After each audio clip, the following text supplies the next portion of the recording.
Etika dimengerti sebagai refleksi tentang moral. Jadi etika lebih merupakan wacana normatif.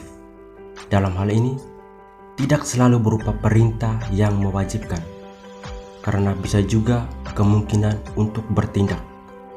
Nah, disinilah membahas tentang yang baik atau yang jahat.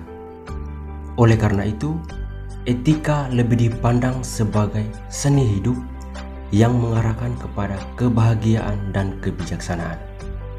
Nah, pertanyaannya, bagaimana orang menjalankan etika itu?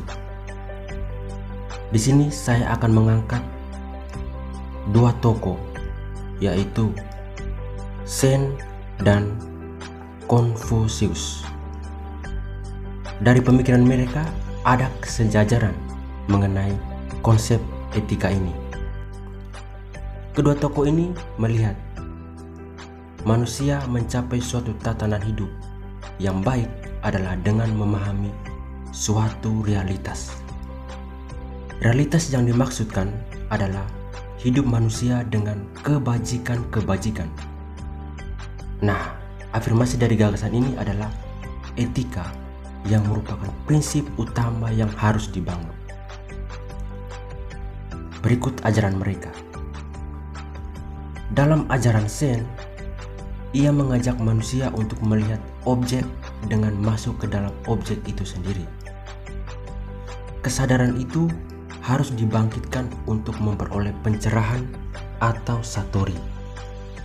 Pencerahan atau satori sebagai cara pandang terhadap realitas, selalu berjalan dalam kesadaran diri secara terus-menerus hingga ia mengatasi taraf yang tak terhingga dan terbatas. Seiring dengan kesadaran manusia dan realitas yang selalu aktif dan menjadi, manusia mendapatkan pencerahan tidak dapat berhenti.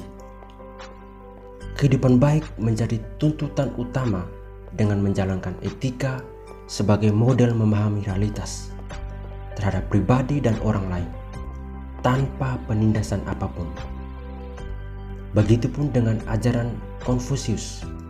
Etika dijalankan manusia mencapai pada 4 prinsip, yaitu yang pertama, Yi atau peri keadilan. Yang kedua, Ren atau peri kemanusiaan. Yang ketiga, Li, ritual atau tata krama. Dan yang keempat, Si, yaitu kebijaksanaan. Apa yang kita dapat dari kedua ajaran ini? Yaitu yang paling pertama, kita lihat konteks dari realitas yang terjadi. Seperti yang kita ketahui, dalam ruang publik masyarakat banyak perdebatan tentang patologi sosial. Patologi itu dilihat dalam situasi masyarakat yang mengalami kemunduran. Hal inilah ditandai dengan manusia yang memahami realitas, yaitu dengan mengobjektifikasikan realitas itu, baik dalam diri maupun sesamanya.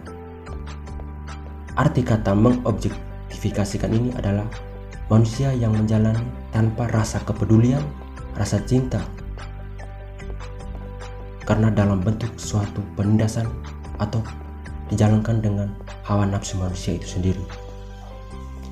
Apa yang didapat dari itu hanyalah suatu ideologi atau kekuasaan yang terselubung dalam setiap tindakan manusia dengan realitas yang dijalaninya.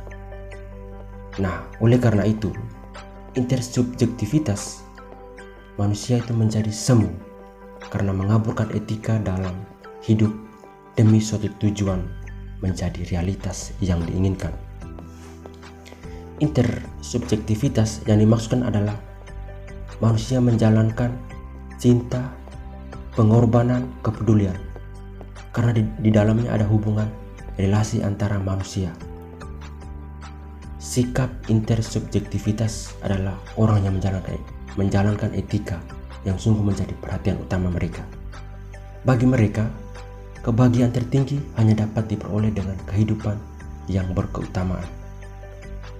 Keutamaan ini adalah dapat diperoleh jika orang bisa menyingkirkan semua kesalahpahaman tentang hidup dan belajar untuk saling cinta, menghargai, dan menolong merupakan prinsip yang harus dipegang. Dari sini, pelajaran yang dapat kita petik dari kedua ajaran ini adalah manusia harus mampu melihat realitas dengan masuk ke dalam objek itu sendiri. Hal ini dimaksudkan agar manusia tidak menjauhkan pemahaman tentang kedudukannya sendiri, yaitu memahami soal etika dan moral itu. Mengapa? Wacana dalam konteks saat ini dihadapkan dengan perkembangan zaman modern yang semakin pesat.